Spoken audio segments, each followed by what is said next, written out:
So, I got to run my first Mutants and Masterminds game last Wednesday, and it was, weird. I don't understand the combat still, but I get kind of an idea. Apparently, the damage you deal by weapons and strength is how you determine the DC of toughness. And how much you fail by is kind of determining how you're incapacitated. This was all explained to me after the game, but let's get into the story of how and what all happened. So first off, it took a bit to make characters, but that's because I barely got a grasp of how it works. They knew exactly what sort of characters they wanted to make, so made things easier. A Kamen Rider and a Naruto villain. I told them that they were going into a digital world to stop a villain from accidentally sending the Earth back into the Stone Age. Simple premise, right? Right. Well, we started out with them spawning into a level of a video game. They have trouble moving around because of the third-person camera from a fixed angle. They saw a sign, though, that made them go, oh, well, at least we've got our powers. The sign in question? Welcome to Raccoon City. Both of their characters knew what that meant. Zombies. Using Deluxe Game Master's Guide, I pulled up quick zombies for them to gun through with no regrets. Of course, I changed the script a little bit, sending them some things that were off from the game they were experiences. Camera choices, primarily. I gave them the choice to play Resident Evil 2 in the original camera or remake camera. I also threw a test at them. As they were beating down zombies in Raccoon City, one of them heard a scream for help.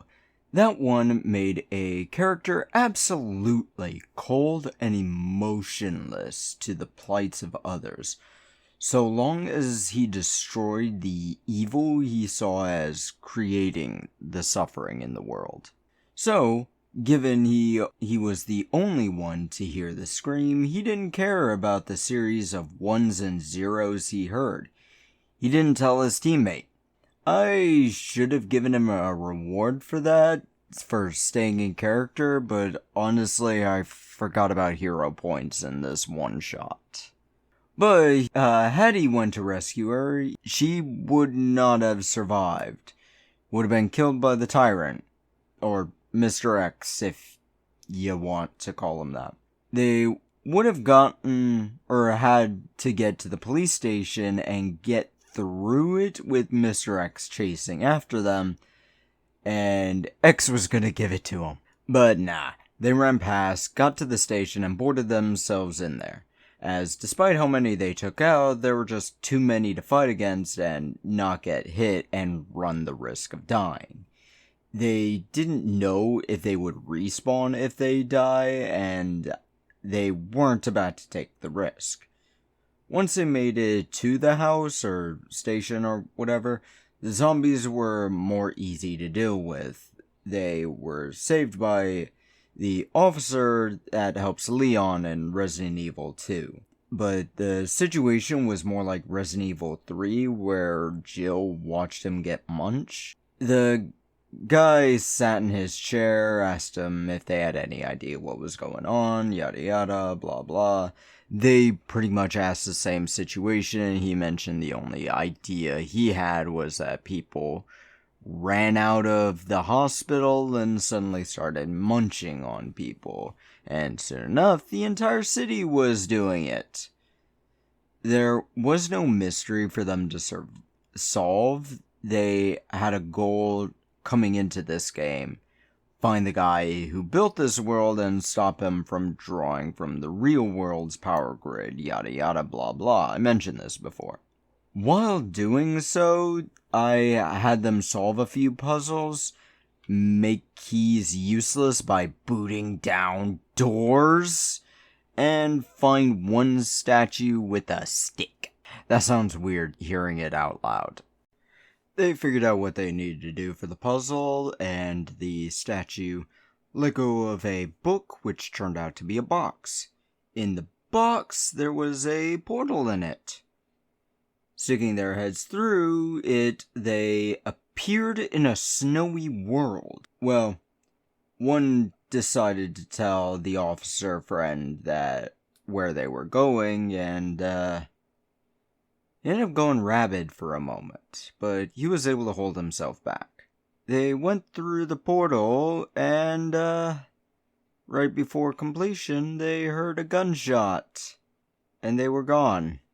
Yeah, so that was a dark moment I put them through there. Both of them had awkward looks on their faces, and they saw words appear before their eyes. I got a good ways through that part of Dark Souls 3, but I never actually completed it, and I had to pull it out of memory because I'm a PC player and I'm terrible at video games. Yeah. Well, the only one that actually recognized it was the Naruto player. He, figured it out, but luckily for him, the Kamen Rider had a motorcycle, and the motorcycle was partially sentient, so they were able to use the motorcycle to run through the area and not die 1,000 times like I did every single time I ran through that area. So, dodging arrows, dodging fire-breathing bastards, and dodging all sorts of absolute hell, they ended up riding off to a cliff that ended up collapsing. If anybody's played Dark Souls 3, you know exactly where I'm talking about and where they ended up. They were actually a lot more prepared than I was for it, I'll give them that, because when the mini-boss ended up spawning in, they slapped it around. Hard. Now, I didn't know how combat was supposed to work, so we just assumed that stamina points were equivalent to HP.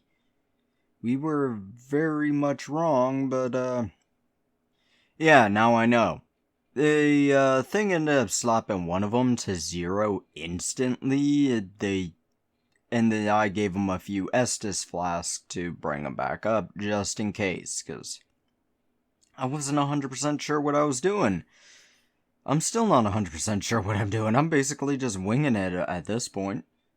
Now, knowing what I got wrong there, they eventually ended up getting the monster down. They sat at the bonfire that spawned in and hoped it would take them to their portal, but nah, they kept having to go through. Luckily, the Naruto player ended up knowing kind of what to do. There was a cliff, there was a bridge, and there was a slide. They decided to go down the slide. Going down the hill, they found a cavern, a crevice, I guess would be a better word, with ice pillars reaching up to the sky. As they ended up going into this area, a man with a great weapon started walking towards them. The one that didn't play Dark Souls, the Kamen Rider character, tried talking to the boss, and he was not ready to talk. No, as he rushed up to the player and hit him hard. That guy took 10 more damage than his stamina points, and with my screw up there, he should have just instantly died. But I said, nah, it just takes you down to 0, and you got 1 round to take an Estus flask. I still regret how much I screwed up with the combat there, because it ended up bullshitting them a lot. Now, I had a full 3 paragraphs written here, but I'm gonna end up shortening it down a little bit because this is a stupid long script. So, when the boss ended up slapping them around and they started slapping him, Kamen Rider ended up rushing in to disarm the boss.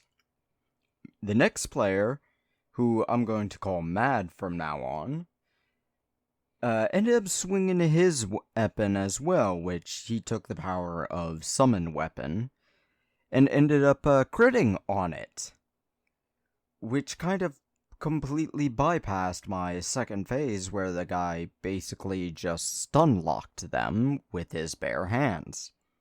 Yeah. Well, they ended up resting at the bonfire getting their Estus flasks back because they each used 1 or 2. I think one of them used 2 while the other one only used 1. And then they moved on. I never got past this part of Dark Souls 3, so I basically came up with it on my own, gave them a crystal cavern where they walked in and found the next portal. And where'd they end up? Well, yep, World 1-1. I'm wondering if this video will get shut down because of that. Either way, this time the cameras were set to the Mario camera position, moving to the side of the character in the back. The one with the motorcycle was essentially given a free Yoshi, so I gave the other player a Yoshi too. They speedran it, with Goombas and Koopas being minor obstacles, but the biggest obstacle was the environment itself, a large gap to see what the players would do to get over it. One did the stereotypical thing. He jumped with his Yoshi and leapt off when he got close to the edge to get the ribbon. The player with the motorcycle wasn't about to risk losing his motorcycle. Didn't know if it would respawn in the next zone or what. So, he went back, popped a Koopa, grabbed the shell, came back to the cliff, and did something I have only ever seen done once. And I'm pretty sure it was an AI-assisted speedrun, whatever. He threw the Koopa shell, leapt onto the Koopa shell to give himself more air and not lose his Yoshi bike. Honestly, I had to make him roll for it, and he ended up getting pretty high, so fantastic there, really. They then went to the castle right behind it. You know how there's always a castle behind the ribbon in Mario, and they went inside, and the door of the castle ended up being another portal to the next level. So where did they end up this time? They were at the top of a building, with 2 NPC characters on either side of them, a table full of gear nearby, and a helicopter flying over them. Both of them, at that moment, said the name of the game, Left 4 Dead. They looked at the weapons table. 2 melee weapons, a sidearm, a Mossberg shotgun, and a submachine gun. There was also an ammo table, but I don't understand why that's always at the beginning of the first part of each zone. And there were red bags with white crosses on them because of the Geneva Convention, and I'm not kidding here. Yeah, so apparently the Geneva Convention says you can't have a red cross and a white square in any depiction other than a Red Cross facility. And they started saying this because, and I'm not kidding here, My Little Pony. Look it up. Seriously, it's weird.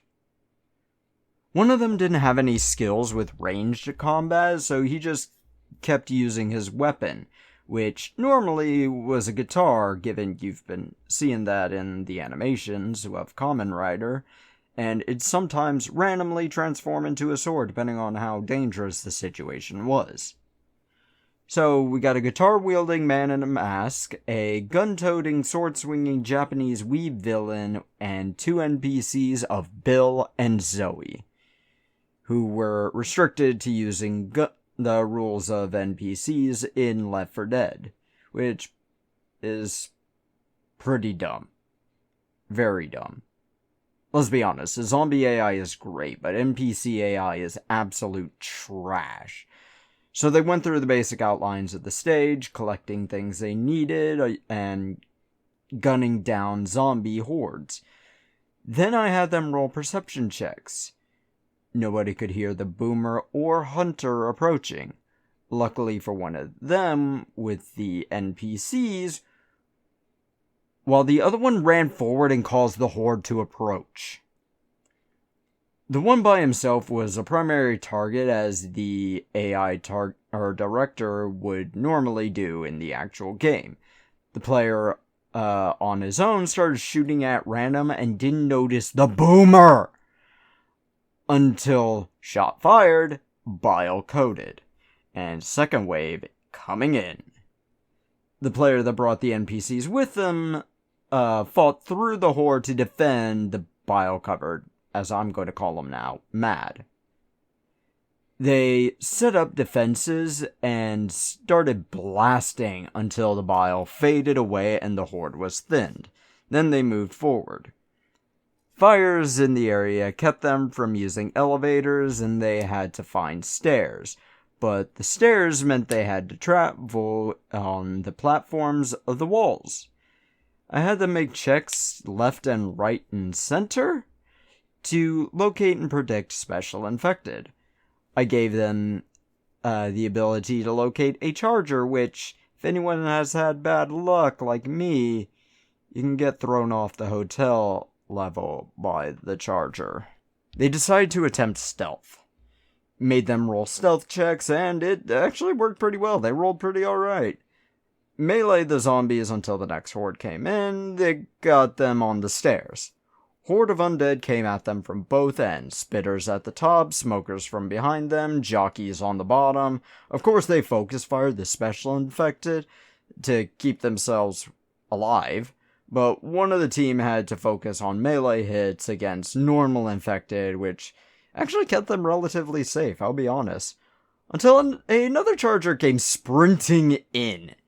It grabbed at Mad and slammed him into the ground and just started pounding at him.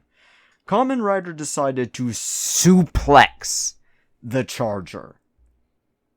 I allowed it, obviously, because that's fun for the players.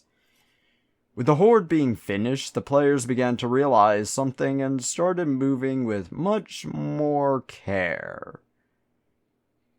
They started to hear faint sounds of a crying woman. And one of them immediately got pale as he said, "There's a witch." So that they peeked into each room, going ahead, trying to figure out if there was a way they could go around the witch and which room the witch was in. I wasn't about to let them go around it. No. So they started planning. What were they going to do at this point? Well, one decided he would kick open the door while the other NPC, or other player rather, brought out both handguns and fired at will. He knew it would be a sacrifice, but they had medkits, thank God. They had already just used one, but they had 3 more. Hopefully, this wouldn't be too much for them. So, they kicked down the door, he shot at the witch, and the witch came screaming and running at them. I gave them a little bit of time, as the witch had to weave around other undead as it brought in a horde with its scream. The witch ended up leaping on the guy who had just taken a charger hit and started gutting him. He was bleeding out at that point, but with Kamen Rider suplexing the witch and NPCs with a auto shotgun, the witch didn't last very long. Thank God, because if they stayed one more round, he would have been dead. So, at that point, Matt ended up taking every single healing kit and brought himself back up to full, which, honestly, understandable. I'm not gonna hit him for that, because that hurt like hell. But I had already warned him that a tank would be coming up ahead. I was telling them that because I kind of mixed up 2 levels between the hotel and the airport. And they were suddenly at the airport now. And there's a tank that can spawn in the open field in the airport. Not the final level of the airport, about most of the way through. They had to figure out how they were going to get through the tank, because they had no healing kits, and they didn't think they had enough to actually take out a tank, which melees would get knocked back and stunned for a minute. So, they decided to just crouch walk the entire time, praying to God that I would allow stealth to work in this situation. Now, it doesn't work in the standard game, but this is a TTRPG. I allowed it. Of course, NPCs didn't allow it because their stupid AI said, hey, shoot the tank. But they ended up being a great distraction. They actually were able to sneak by the tank with the NPCs taking care of them and going down. And they got to the safe house, which they closed the door and waited for the timer to go out because one of the NPCs just legitimately refused to die. They were actually ready to run out and save them just in case they weren't allowed to, leave without the NPCs, but I let them have it. And, the whole credits with the end of a part of Left 4 Dead where it says, oh yeah, this guy played by this guy doing this and that and yada yada, this many kills. I gave them that. And they ended up going into the next level. They were actually kind of surprised that they were still in Left 4 Dead. And they readied up ammunition. Even Kamen Rider grabbed a gun just in case of another tank. But no, they looked at the door to open up and realized, oh wait, the portal's behind there. Okay. Pop open the bar, open the door, walk through the portal, and where did they end up this time? As they looked around, they were trying to figure out where they would end up next. Would it be a horror, a platformer, a survival?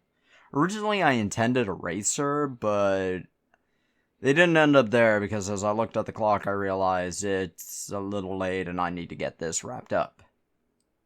So, where did they end up? They looked around and realized they were back in Protector's Hand, Massachusetts. The city they started out in, with random civilians just walking around and not paying attention to the guys who literally just spawned in.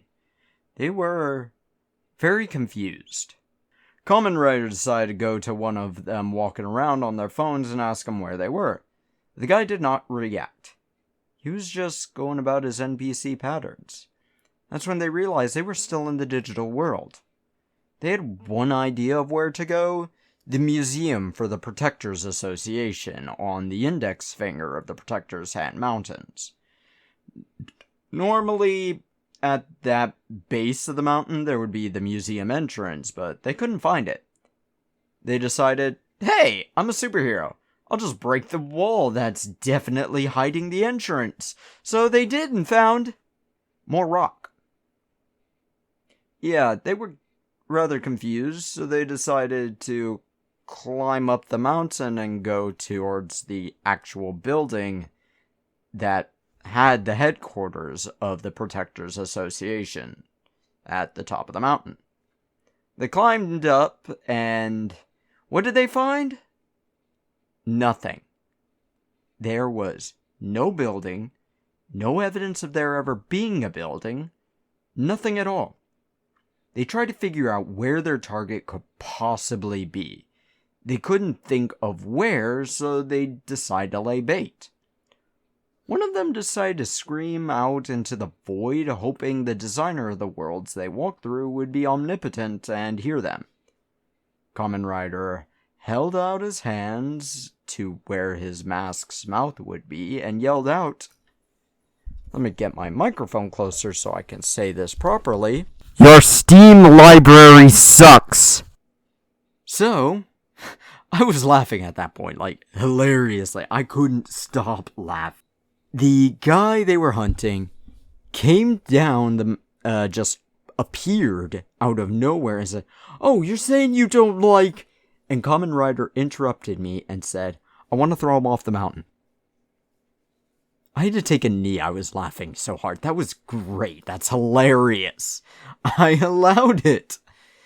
So, I let him roll for it, and I had to roll against it. And I rolled natural 1, so the guy went flying off the mountain. Ow. Ow. Ow. Ow. Ow. Ow. Ow. Ow. I have a habit of acting out every scene when I run TTRPGs, and I ended up doing it that way where I would get lower and lower and lower and quieter and quieter and quieter as the guy was falling down the mountain. I was kind of trying hard not to laugh at that scene while they were laughing up a storm because it's funny. Eventually, poof, the guy appeared right back at the top of the mountain and said, Okay, you've got my attention. I imagine you want something from me. What's going on? They told him what they wanted. They told him what was going on. About how the digital world was siphoning from the real world and all that. He stood there thinking about it before speaking. I could stop this digital world thing, but I won't. And for a very good reason. I don't want to die yet. If I go back to the real world, I'm dead. I stay here. Your entire world is dead, but no matter what, I'm feeling bad. You're feeling bad. And you won't care. If I agree to be arrested, I won't survive long enough to see trial. If I delete your files from my world, I get bored. Because traveling through my own levels is boring for me. I made them. I know what's coming up. But you don't. And seeing how you react is exciting. Every single NPC of this world, I change them. I know their reactions to everything. I was surprised by you two, though. My NPCs would have tried to save the woman from the burning building, and I never would have even attempted the shell jump to get past the gap. So they would have tossed Yoshi.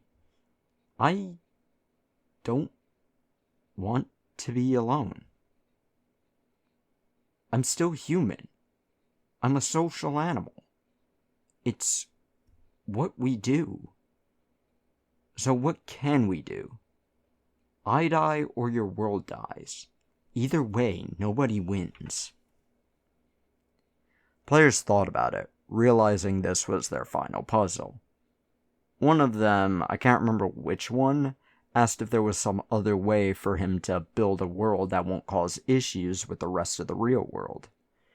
I rolled the dice, got a high roll for once, and said, yeah, actually, your association has massive amounts of computing power. If I could build servers, worlds with them, with your server space, I could actually use them to be training facilities for your newer or younger heroes. It would be a great way to have y'all be capable of vetting people and realizing who's capable and who's not without having to risk anyone, and you'd actually be able to entertain me. The players thought it was a good idea, and I realized they probably forgot about needing to get a book from him, so I had the, quote, villain, unquote, offer the book as a sign of peace before he opened up the last portal and sent their asses right home. They came to consciousness, things were calming down, still hectic as criminals were using the chaos to steal and crime, but a lot better than it was when they went in.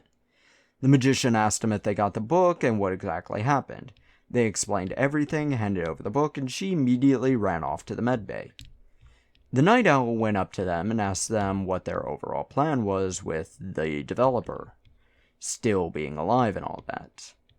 Either Kamen Rider or Mad, I can't remember which one, brought up the idea of the servers and training levels, and the Owl sighed, but they passed their check for it, so he decided he would talk to the benefactor who paid for everything with this and talk to them about the possibility.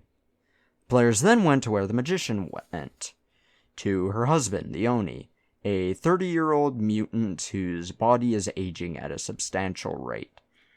They brought up the idea of fully digitizing him and putting him into the developer's world.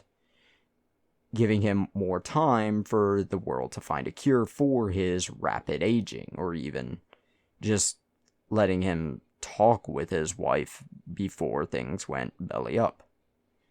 The magician was fully into the idea, desperately trying to find a way to keep the man she loved alive. Dione was questioning it, but knew he had nothing to lose, so he agreed to it. And with that, I ended the game. This was supposed to be a one-shot, which it was. If players ever want to get back into the setting, I could pull it up and understand the game a lot better and run it better. But that's the story of my first time running a Mutants and Masterminds game. Now, shove off.